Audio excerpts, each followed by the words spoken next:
And I was still, all right, what's the NFL like? And I think they were waiting a little more like, nah, you're the number one pick. Like, we're here to, and you're the quarterback. Like, our quarterback needs to be a leader. I think it took me too long. How much doubt was there that you could be this Bryce Young, more importantly, be that Bryce Young for the Carolina Panthers? It's a business at the end of the day. You know, there's always a what if from the business side. And, you know, that's how sports is. It's nothing personal. For me, it was like, I don't know my path. In the moment, obviously, it was a lot. It was hard. It was really difficult. At that time, obviously, you know, you're working through the emotions in real time. You're figuring out that, like, night, honestly, I drove around. I didn't want to go back home. Like, I just drove for, like, hours. I commend you for the growth, the self-awareness that you're speaking with now, man, because it feels like, hey, this is the leader. This is our guy. This is the quarterback. RC, are those the bullets? Yeah. Are those the bullets? Like, what are you speaking? I agree 100%. Yeah. You're a different dude than what we talked to last time. Yeah. Are those you taking those bullets and figuring this thing out? Hold up, limitless. Take a stomach, got pinning it. I fought the head to witness it. Got my people feeling militant. Way I'm feeling, got me up. On the mission, got me up. Knowing me, I got the key. On the vision, I can trust. Limitless. Take a stomach, got pinning it. I fought the head to witness it. Got my people feeling militant.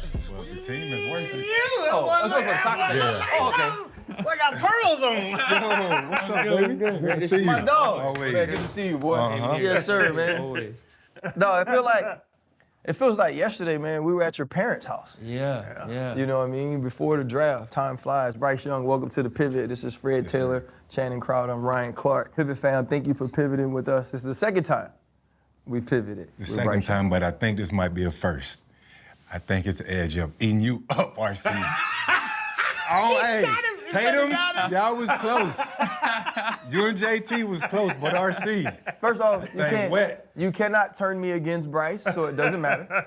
Not a competition. Yeah, that's my dog. So we can all shine. Yeah, like why the can't we easy all? out, though, B. Yeah, why can't we all be in a good place, B? You know what I'm saying? Type of guys are these, man. Bryce, bro, man.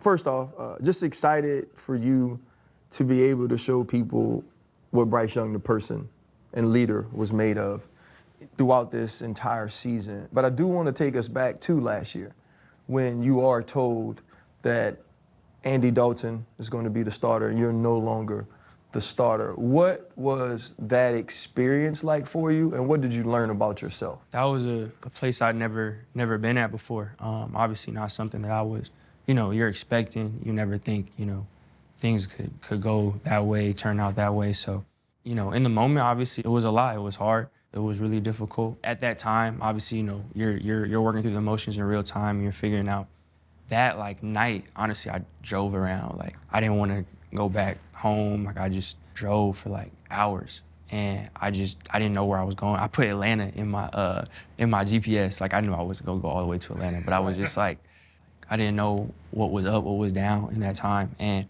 as I was driving, trying to like clear my mind, I made a conscious decision to challenge myself to be as consistent as I could be during that time and to grow from it. And that was hard. Like, I had a lot of, you know, I'm human. I was upset, I was confused, I was mad at myself, mad at other, like whatever, you know, I had those emotions. And at that time, I'm like, one, I want to challenge myself to be the same person.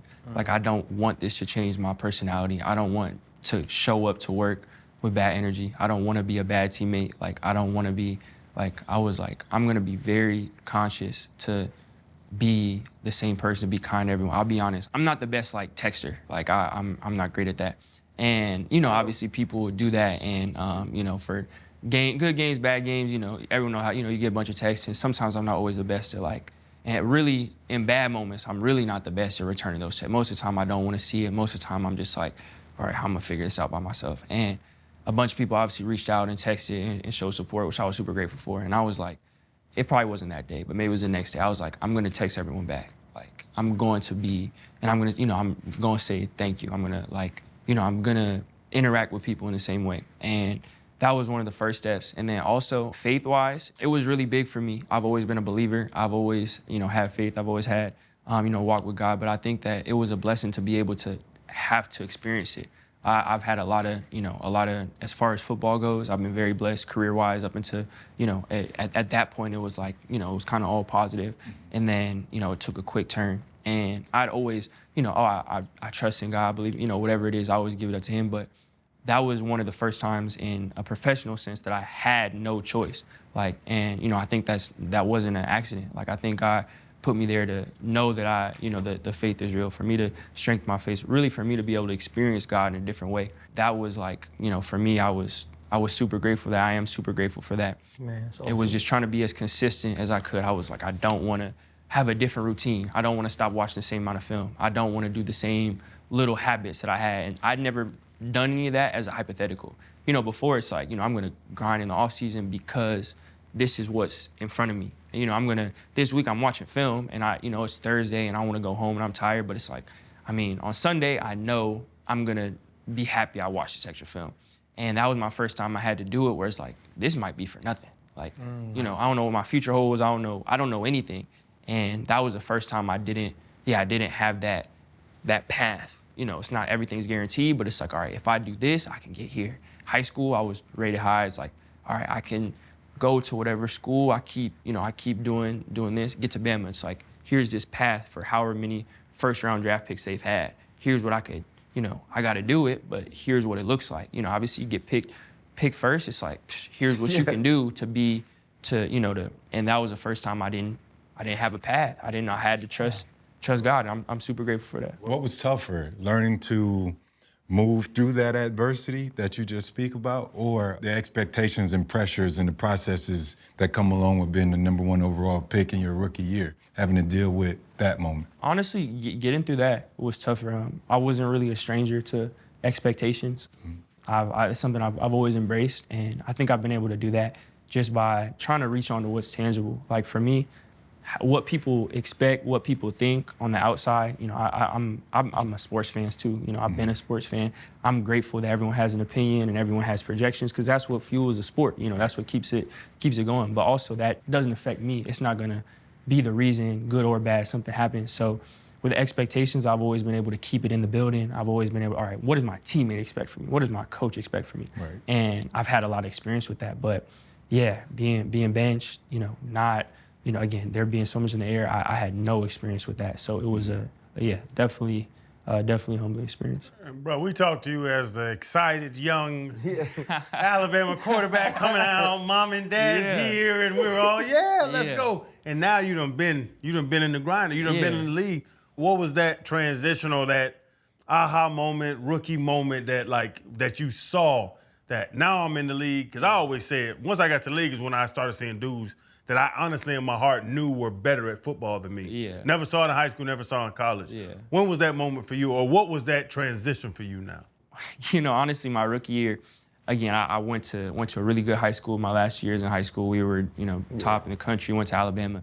And every week in practice and in game, it was just our philosophy. It's like, it's about us.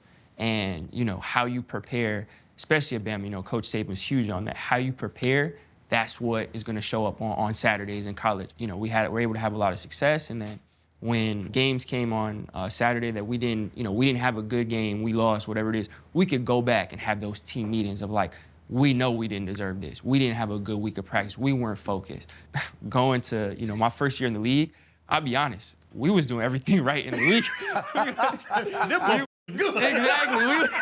They are better than we are. And we would lose, whether it was close, it was whatever it was, we get killed. And I remember, you go back in the locker room, it's like, we weren't the main character in this game. Like, they had a good week and they executed, and we didn't really, we couldn't, obviously there's plays you want back, you can't improve, but it's like, we weren't gonna win either way. And now being able to, be on a lot of different sides of results on Sundays. It's like, one, obviously it gives me a lot more excitement for where we're at now. Kind of getting that back. That okay, we're feeling in control. We're the loss we had. We know if we do X, Y, Z better, we could have got it done. And the wins, we executed. We had that. Feeling more in control. I definitely took that for granted. It's we didn't determine a lot of the outcomes my first year. It was just it was really how the other team was doing. So that was interesting for me. Yeah. One thing I love that you do, and you know, when you just pay attention to the game, is no matter what the half is like, what the game is like, standing in front of the locker room, shaking every player's hand or dapping every player off and giving them a message or saying, you know, let's come out and play well or whatever it is. And I've seen the leadership. And I always think it's a difficult transition, especially for young, talented quarterbacks, because you go from all of us being the same, you know, we kind of like 18 to 22. Our lives are very similar to you might be dapping off the 32-year-old dude that's been married 6 years and has 3 kids. Yeah. His issues ain't your issues. His life isn't your life. But in that moment, you're together.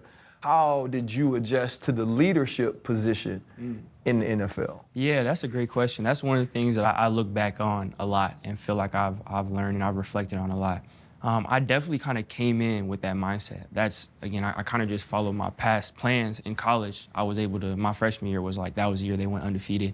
You know, Mac, Smitty, Dub, Najee, Pat. Yeah, yeah, P2, Barmore, like it was such great examples. And those guys obviously were the leaders. There was a lot of guys that were, you know, seniors, a lot of guys that were, you know, had been there, for whatever it was, that you go in, it's like, all right, I'm a young guy coming in, you know, I'm talented, I'm confident, but I want to go and learn the culture. I want to go and, you know, put the work in. I'm going to go earn it amongst my teammates. I'm going to show them this whole year, you know, I wasn't playing that. I'm going to show them how I carry myself. I'm going to go at it on scout team, whatever it is. And then my second year, I'm like, okay, I've kind of earned my stripes. I've learned what this culture is about. Now I feel comfortable being that leader. And I kind of wanted to take that same approach to the league. And I realized that wasn't the case. Coming in, it was, honestly, I felt like it was easier. People wanted to be led more in the NFL because I think everyone's mature enough to understand the power of leadership, power of everyone being on the same accord. And I came in, you know, college, if you young, there's someone that, you know, you come in at, 18, and there's someone who's been there for 4 years. You a freshman, I'm not listening to you, I'm not. Yeah. And I was still trying to, like, you know, trying to feel my way through, and I was still, all right, what's the NFL like? And I think people, I think they were waiting a little more like, nah, you're the number 1 pick. Like, we're here to, and you're the quarterback. Like, our quarterback needs to be a leader. You know, we need to, and I think it took me, honestly, I think it took me too long. I think it was during the season, I was like, okay, like, yeah, I can't, you know, I can say stuff, you know, I can challenge people, and it could have been from day one. And I didn't know that, but looking back at it now, and I always talk to, you know, when we get young guys, it's like, hey, don't wait and don't feel like you have to assimilate to the culture. Like, you've been successful your whole life. You know, when you're doing things right, you know, we're not gonna sit here and judge you based off your age. You're doing stuff right, bring people with you. You feel like you're a vocal guy, you wanna come and be vocal. Like, it's not gonna hurt any feelings. It's not gonna, so I think that's one of the things that I've definitely learned. Bruh. It feels like we talked to you 2 decades ago. The person, I'm just gonna be honest, the person sitting here is so much more mature, self-assured, probably a little more grit than the dude we sat with at your parents' house. And that guy had always been on top. And so I just wanna say, man, I commend you for the growth, the self-awareness that you're speaking with now, man, because it feels like, hey, this is the leader. This is our guy. This is the quarterback. And when you've been through what you've been through, man, it's awesome to see that. RC, are those the bullets? Yeah. Are those the bullets? Like, what are you speaking? I agree 100%. Yeah. You a different dude than what we talked to last time. Yeah. Are those you taking those bullets and figuring this thing out? Maybe, you know, I don't think it's, I try to just grow and be steady, be consistent, take whatever lessons, whether it's from good, from bad, from whatever it is, and try to be consistent and grow. So I guess I can't tell you the source, but I think just for me, I'm always trying to be better. And it's crazy that during the season, you guys were playing Tampa, and I'm screaming your name out for the division, right? And I'm screaming Bryce. She's like, Bryce, who's Bryce? So I tell her. And then in the Rams game, I'm doing the same thing. She's like, who you going for? Like, I want to see Bryce do good. But we also close with Coach Sean McVay. Yeah. I felt like either way it would be a win-win. But I want to see you do your thing, right? And she's like, so who you going for? I said, I want to see Bryce win the game. But that's another story. I do want to ask you, what was easier to understand? The verbiage your rookie year in the playbook install, or talking over a route concept with Xavier Legette? It's just really what it is. Is like, I'm not gonna lie. So I seen when he gets drafted, I see the press conference, see the whole thing.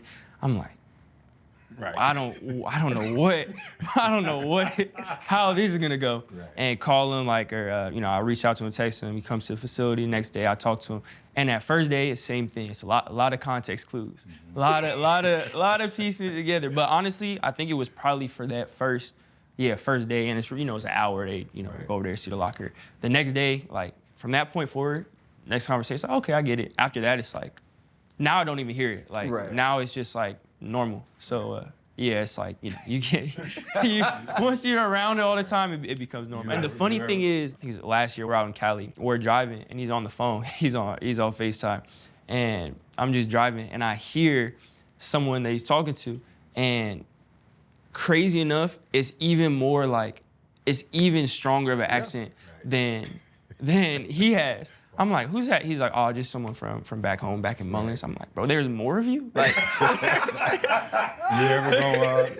you ever gonna try some coon? I heard him talking about eating coon. No. I can't. Too much self-respect for that. I can't do that one.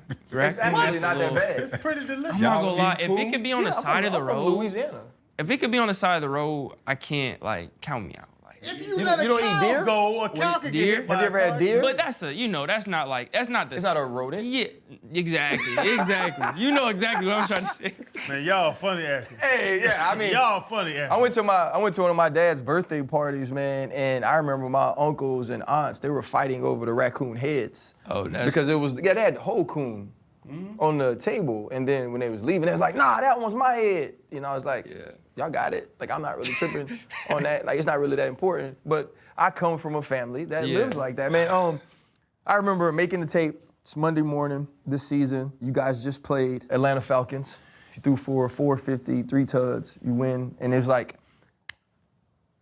even more so than the throw, the turnaround, and it was like that moment. I was like, that's the Bryce that people had been waiting on.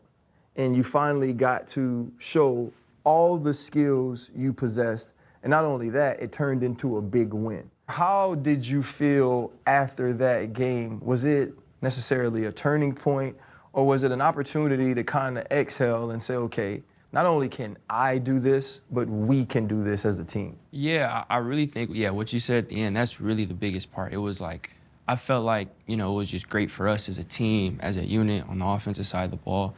Like, there was a lot, everyone was getting involved. There was a lot of, and we're a young unit on offense. That was really the pride I took in it. Jalen at the beginning of the year was hurt, so he was back.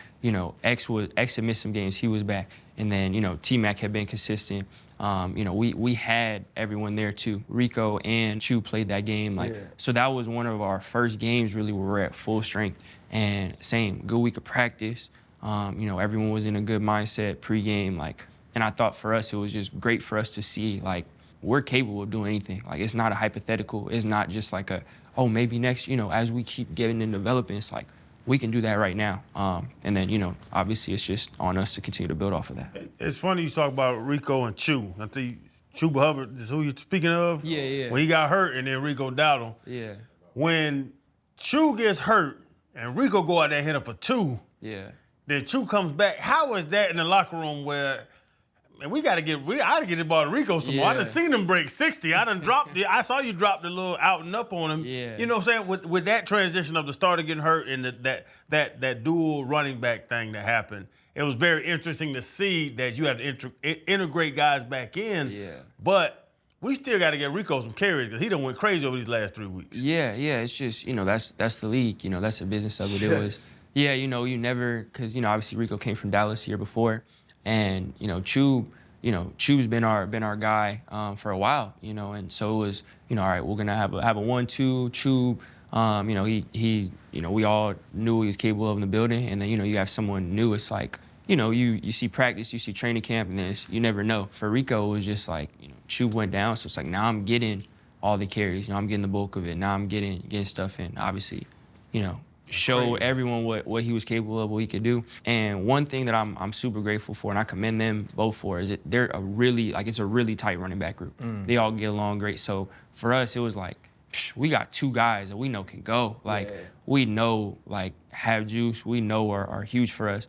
And they were never I need to get more. They're both supporting each other. They're both just as happy. They're just as happy for each other as they are for themselves. they're both selfless guys. So it was never a thing in the locker room. It was never no weird, like, it was all, and that's one of the things I've been super fortunate with being in Carolina. You know, again, we've had our ups and downs. We haven't had any, like, you know, for the most part, you have your, you know, a couple outliers, but we haven't had a lot of selfish guys. We haven't had a lot of, even when things weren't going great, we haven't had a lot of, what are you doing? A lot of people that have been accountable, a lot of people that root each other on. So we never really had, it was never like drama or anything. You guys play like the most anticlimactic playoff playing game in the history of playing playoff games.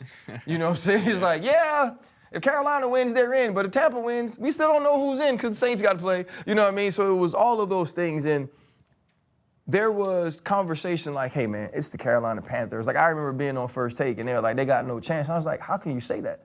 I was like, did you not watch the Carolina Panthers play the Rams the first time?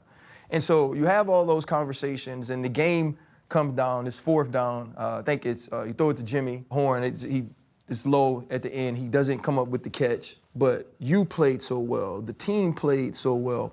But what is the feeling walking off of the field in the game that you guys very well could have won against a team that at some points was favored to win the Super Bowl? It sucked, man. It sucked. Like, in the moment, there's not a lot of consolation prizes. There's not a lot of, like, we own, like, no one thought, like, one, you know, we don't, again, we have a great locker room. We don't think like that. I get it. Like, you know, I've been around sports. I know whatever the, you know, on the outside looking in, like, you know, I get it.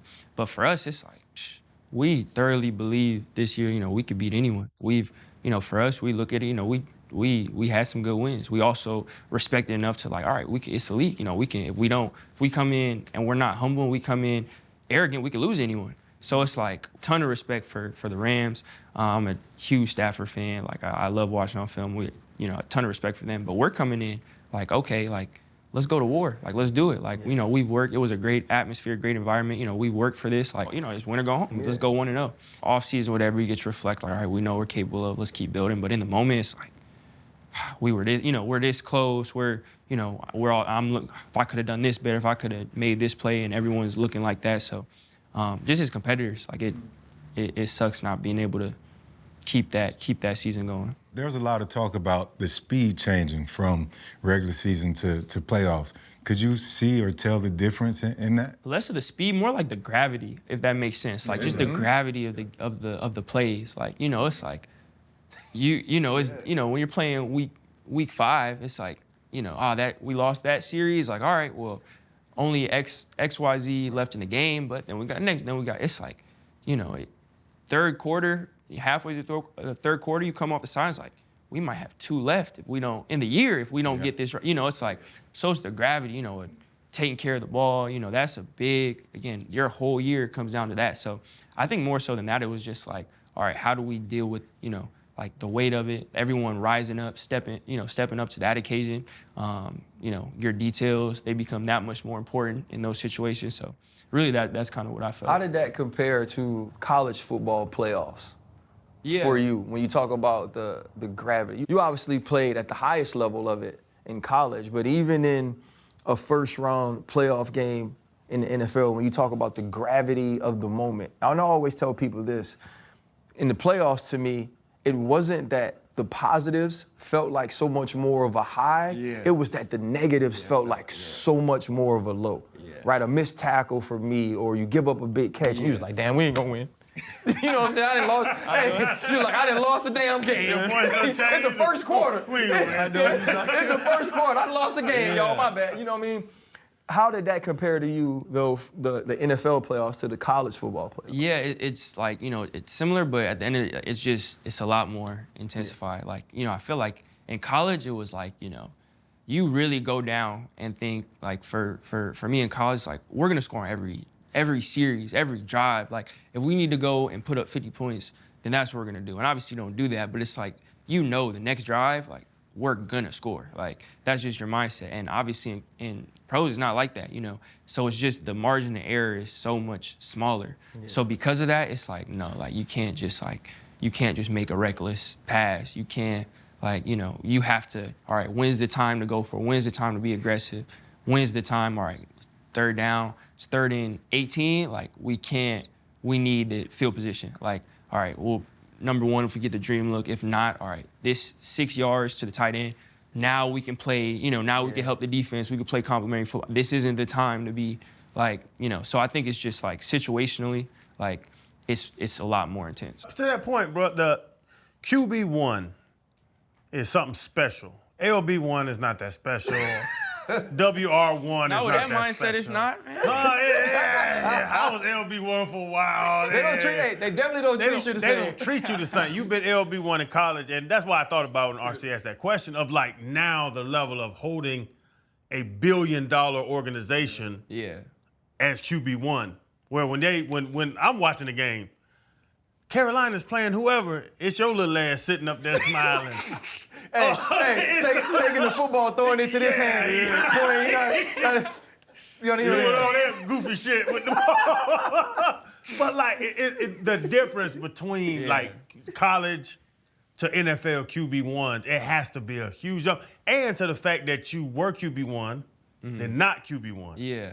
And then QB1 again. Yeah. Like, what was that whole thing, but just being QB1 of a $1 billion organization? Yeah, it's a full-time thing. Obviously you're a reflection. One of the things that I've learned, and I think the biggest difference, another big difference from college to pros, it's like, I went to school in Tuscaloosa, which was a blessing. It's a different environment. It's like, and even Alabama, I think it's one of the exceptions where maybe you speak for a little bit more of the state, but for the most part, it's a lot of college towns in college, and then a lot of the bigger cities in college, you got other stuff going on. Being now in Carolina, especially in Charlotte, it's like, now it's like you're the city, you represent the city in what you do. So one, you take that responsibility, whatever you do, that speaks for the city, and then also, you feel a little more. Like, it's like, and again, college, I'm not going many places in Tuscaloosa. There's not many places to go. You out at dinner. Again, I felt it. I felt when we've had a little more success. I felt we've been, and you see, it's a lot. There's a lot more restaurants, a lot more things to do. So you're out a lot more. You get, people are looking at you different. People come, and I appreciate it because it shows the passion. I've had a ton of people, especially those first, especially after the first 2 years, like come up like, bro, why ain't you like? What are we doing? Like, come up like, bro, you need to do this. Like, it's like, bro, like, and a bunch of people, again, it's a lot of passion throughout the city. It's like, I've had season tickets for XYZ. My grandma, like, she watches every game. Like, so when you mess up, don't make her mad. Like, but I've been there, like, my grandfather has high blood pressure. Like, don't be responsible for, like, the reason I'm like, Damn. Don't kill Papa. So I just got here, and I'm gonna be the reason an 85-year-old man died. Is what you're telling me? I'm the cause. Yeah, exactly. But it's again, that's what I signed up for. Like no one forced me to be a quarterback. No one I enjoy that. Like I enjoy the responsibility. I enjoy all that comes with it. I'm super grateful. I get to live out my dream. So we sign up for it. Yeah, the season's been over for the most part for about a month. Have you been able to decompress, look back, and reflect on year 3 in comparison to the first 2 years? Yeah, for sure. That was one of the things I wanted to do while it was still fresh. Like just take some time to reflect. One, I'm getting up there. Mm-hmm. Year 3, I'm getting old. I'm getting old. Bryce, how old are you? Me, I'm 24. I'm a jump on that's you. like almost halfway to 30. I'm a dive on you. Really? That's really like halfway to 30. That's a quarter century. Bro, they would round down for you still. Yeah. They still rounding the 20 for you, dog. Stop it. And a lot of guys playing in national championship games at your age. Yeah, different time. I'm excited for our trajectory. I'm excited for where we're going. But, also I feel like for me, for all of us, it was like, it was reassuring to be able to get to the playoffs. I've been able to experience that. And again, young team. And for all of us, we had a lot of young guys that game step up. Yeah. Like to have a moment like that, a game like that, a lot of guys stepped up. And not just young guys, but a lot of guys, for us as a franchise, as a building, not a ton of experience in that moment. And you wouldn't tell by how people played. And for me, that just motivates me even more to just, I got to be my brother's keeper. We got to, we all in that moment, we didn't flinch. We all wanted more. We were all in it, no one came back to the locker room like, no one thought we'd make the playoffs. Yeah. Like, it's a win. everyone's heated, everyone's pissed, everyone's we can't get back and So I think that is just that's super exciting. I have 2 relationship questions for you. Not like that. Stop it. The first one is your parents. Yeah. Right. I talked about the difference in the level of maturity. Not that you were like a knucklehead or any of those things, but so many times you have the alternate draft, right? Telecast or broadcast, and they're like, this kid went through this and his dad was never there and all that stuff. That's not your story. You don't have a horror story of getting here. But I do know when you become a professional, there are things that only you can go through. Yeah. When you were going through the adversities and now even the highs, what are some of the conversations like with your parents now as opposed to what they used to be? Yeah, super close with my parents. Very, very grateful. They're the reason I'm here. One of the things that I really appreciate is, they always talk to me and not at me. And really, that was at a lot of the times that really started at a young age. Obviously you're a little kid. Parents gotta tell you what to do, but they were always empowering. Of like, I'm still, they're my parents. What they say goes ultimately, but they wanted to. All right, we're gonna tell you why you're doing this. Like, it's not just blindly do it. We're gonna tell you this is why, and and I always try to be, responsive to that. I always try to be respectful, and we, had a respectful relationship. And now it's more like, my parents are like, you're an adult. Like, we're here to be a sounding board. I'm always asking them for advice. They help me out a ton with my foundation. Help me out a ton with like the stuff away from football, stuff with football management, all that stuff. So we're always in conversation, but it's not, obviously it's like, I value their opinion, and they know that I ask them things because I actually want to hear their input, and they tell me the stuff that not just I want to hear. They tell me their honest opinion. We're able to have that rapport of like, obviously we're super close, we love each other, but it's, when we're talking about something that's more business related,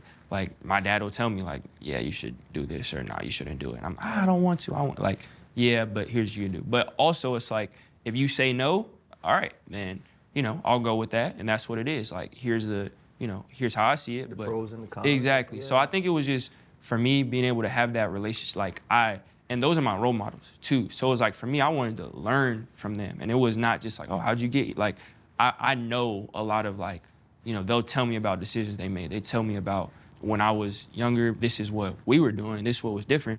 So it's like being able to learn from them versus just like, just being ordered around or being able to, like, that was huge for my development. Did you call them before or after you were fake driving to Atlanta when you got the news you weren't the starting quarterback? I don't think I called. I definitely texted my dad right away. What was that text message to you? I said, they're going with Andy. That was like and I'm sure he called me, and I was like, one, it's in the middle of meetings, which sucks, by the way. Like, not trying to, like, I get it, you got a business. I'm not the only person to get benched or get cut or whatever. But I was like, it's like, hey, we're going Andy, getting benched. Like, all right, let's get back to meetings.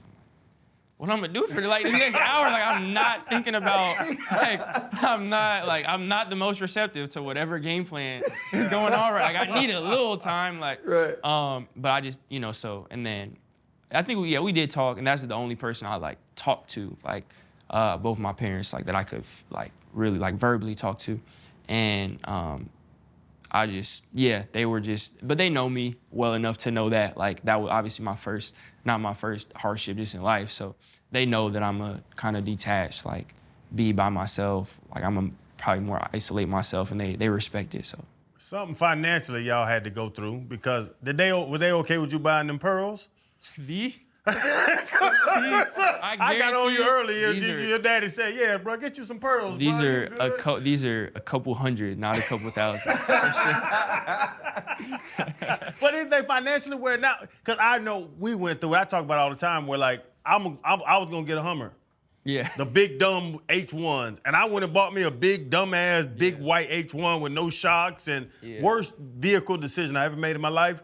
But when they give me money, I'm gonna get an H1. Yeah. Was anything that you were just dead set on, bro?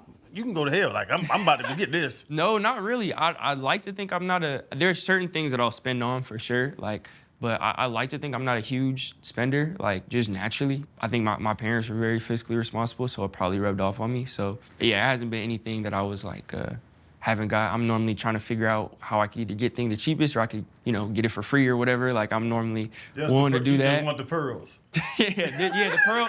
Yeah, Like you. The pearls were. You already said get the cheapest or free. Oh, I'm tight. Yeah. Everything I wear is free. Yeah. Everything I wear is I free. respect Yeah, that. This all Jordan. This all everything I got. Not the pearls, but 2X, 13s, whatever. You know what I'm saying? I see shooting your shot? Huh? You shooting your shot? Yeah, Come on, man. This is a guess, man. Stop begging. 13, 2X. Stop begging. So, but Bryce, how does it make you feel to know that one of the best players in the history of the Carolina Panthers, and Cam Newton, he has your full support? He was quoted as saying, just keep your head up and persevere through the benching. This past year, he said, keep rocking. He congratulated you for breaking his single game passing mark. And to know that he's there in full support, does that reassure your confidence? And what are you guys' relationship like? Yeah, for sure. I'm super grateful for that. I grew up watching Cam, being a big fan of his game. Obviously, all the stuff he was able to accomplish. I think one of the real eye-opening things was, just being in the Carolinas, being in the city, and everyone, you could tell how much of, not only obviously they were winning and doing a lot of great things for the team, how much of an impact he had on the city. Yeah. Even now, whatever little thing, it's man, we haven't had anything close to this since Cam was here. Or it's man, back when Cam was here, whenever things were don't worry, back in, 2015, it was going. And it's all around the city, man. And also one of the things that a lot of people probably, I don't know if they see it or not, but Cam, obviously what he meant, but he was out in the community a lot too. There's a lot of guys, I trying to do my best to be out in the community. People's it was cool. Yeah, I'm glad you're here too. This is kind of a trick because Cam was here and he was doing, and he made, it's a lot of people grew up and now that are maybe, now are maybe in their 20s, 30s, I was in high school and Cam came. The whole school, I'll never forget that. So, I have a ton of respect for him. And like you said, him having my support, he's giving me advice on things. It really means a lot. How has the relationship between you and Dave Canales grown? It's when it's not the coach that drafts you, there's a different relationship. And then obviously he made the decision to go with Andy Dalton, week 8 in 2024. You're the starting quarterback and you finished the season strong. And then now you guys have this run through this season where it seems like he understands you more as you've grown in the offense. How has that relationship with Dave Canales evolved over the last 2 years? Yeah, I think it's grown a lot. Like you said, not being drafted, you lose a little bit of time, lose that initial wave of that intro to the NFL. Yeah, exactly. I think it was a big transition from last year to this year of for me last year, it's okay, I want to learn the system and figure out, okay, what do you call this? How do you look at this? And I think that's, as a quarterback, that's our responsibility first is just to, make sure you know that. And then, you go through the year, the ups and downs, and then I think it shifted. One of the things that I'm grateful for, he's someone that really encourages players to be vocal. He wants to know, hey, I like this, I like that, whatever it is. So he wants the communication. And I want to be able to communicate too. But my first year, it's I don't want to just blanketly tell you oh, I love this one. I've never done it for your system. I've never really obviously I could draw from past experiences, but you don't really know unless you really, you really executed it. So now a lot more comfortable being no, we've, now I have reps in this. This is the stuff I like. This is the stuff that I like called. I think for me as well, understanding his intent as a play caller. It's when you hear a certain call on a certain down and distance, understanding before it's you're gonna go through, here's one, here's two, here's one high, here's two high. There's the year one, you first, now memorizing the plays, and then when you start to learn the play caller, and after reps hey, on this, I'm just looking for 5, or hey, on this, this means I want to take a shot. So now I can hear stuff in the headset okay, I know the intent of the play, not just the read. So I think that's been great. How much doubt was there early last year, 2024, that you could be this Bryce Young, the Bryce Young people expected you to be when you were drafted, more importantly, be that Bryce Young for the Carolina Panthers at some point? For me, honestly, my faith comes from God. my confidence comes from the Lord. So like, good, bad, up and down, like it's never wavered. Like for me, my source never wavers. So it's like he's all powerful. There's nothing that's ever gonna be too much for him to overcome. There's nothing that he can't do. Like I believe that wholeheartedly. You know, I've never lacked confidence. I've never been like, I don't know if this is like, I serve a great God, so he can do anything. I think right when I get benched, that was the first time where I'm like, I don't know what this, you know, I love the Carolinas. I love the Panthers organization. I love being there. But obviously it's two-sided. So at that time, I'm like, I don't know how they feel. Exactly. I don't know what their plan is. And, you know, we talked during it, but, you know, obviously it's hard to, I won't say trust, but, you know, it's hard. It's a business at the end of the day. You know, there's always a what if from the business side. And, you know, that's how sports is. It's nothing personal. So for me, I was like, and I don't know for me, it was like, I don't know my path. I don't know what it is. I don't know what it looks like. Like, I know what I'm capable of. I'm confident. You know, I serve a great God. He can do all things. So whatever it looks like, I really have to let go. And again, it's been, I still feel like that. And something when you brought up Cam, because we're around Cam, you know, RC blesses us by bringing us on ESPN every now and again. And Cam is a big old bastard now. Cam's a big bitch. He's huge. And then, like, one of the knocks, I remember when we were sitting at the house somewhere when we did the first time, and one of the knocks was your size. Yeah. Now that you have reference points about you're too little to play in the NFL, how would you respond to that now that you've actually take a team to the playoffs in the NFL, saying you're too small to play in the NFL? That's other people's opinions, you know, they got it. It's just, you know, for me, I wasn't 6'3" like a couple years ago and I shrunk. Like I've been my same height. Like, you know, obviously people get better in the NFL.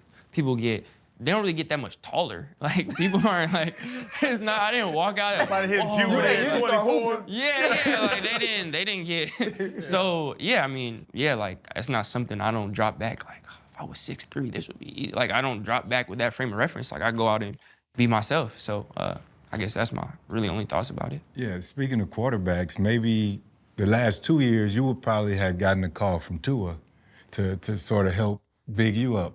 But it seems like this year you can kind of return the favor. Do you guys speak? Yeah, I've talked to him a couple times. So when I first got to Bama, he had just left. So that was like my intro to me, you know, I think college, NFL is like that next elite, you know, you see real football, you know, and it's like, that was my intro to real football. Like, when I'm learning the plays, I'm watching all the Tua tape. And I'm super close with his little brother too. He was there while I was there. We've been able to run into each other a lot of different times. And yeah, like you said, he's always giving me great advice, always been super kind, really cool to chop it up with. And from the times I've been around him, the people that I've been around that have been around him a lot more, I know he's gonna be fine. He's a special player. There's a lot of stuff, and you know, you're watching film, and me and Andy talk about it a lot too. And it's like, there's certain plays that you watch that it's like only Tua makes this throw. Like, he's the only person who even thinks to do it. He's the only person that takes this and gets it. He's the only, like, the anticipation what he throws with is like, it's super fun to watch. Like, I'm a big fan of his game. Have a lot of respect for him as a dude. So God's got him, whatever that looks like. I got one last question, just for me, one last question. You didn't put Tuscaloosa in your GPS. You put Atlanta. Was there a specific destination in Atlanta? That was just the first major city. I was just driving. In my mind, I'm like, I don't think I'm getting there. It wasn't Louisville Wingstop? Nah, it wasn't it wasn't the Louisville special. But I was just Hey, yeah, don't go there. Yeah. Speaking about that, I gotta ask you: is there you got an old lady or me? Man, before last time we talked? Cause now I'm starting to reference back in my old mind. No, I'm dedicated and married to football.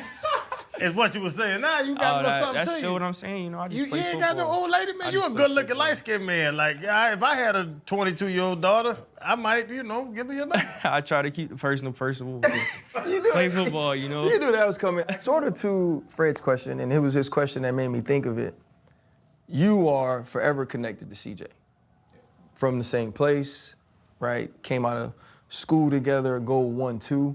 And your careers have definitely been sort of the paths haven't matched. To watch what he went through in the divisional round against the Patriots, and then some of the rhetoric afterwards, what's some advice, or how do you see kind of how CJ can come out on the other side of this, knowing that you know what he's made of? Like you said, like, I know exactly that. Like, I know the character he has. I know the person he is. I know how much he's persevered in all aspects of his life, and especially, you know, in football for sure. Yeah, that's my brother, man. Like, it's the stuff that, how hard he works, how he carries himself. Football stuff is like, media is you know, obviously everyone knows, like, it's a lot of narratives, a lot of stories, and it's, you know, it's wild to look at this. You know, everyone wants to jump to extremes because sometimes the truth is not as exciting. When you're posting on media, it's not gonna get the same amount of clicks, it's not gonna get the same amount of views. So,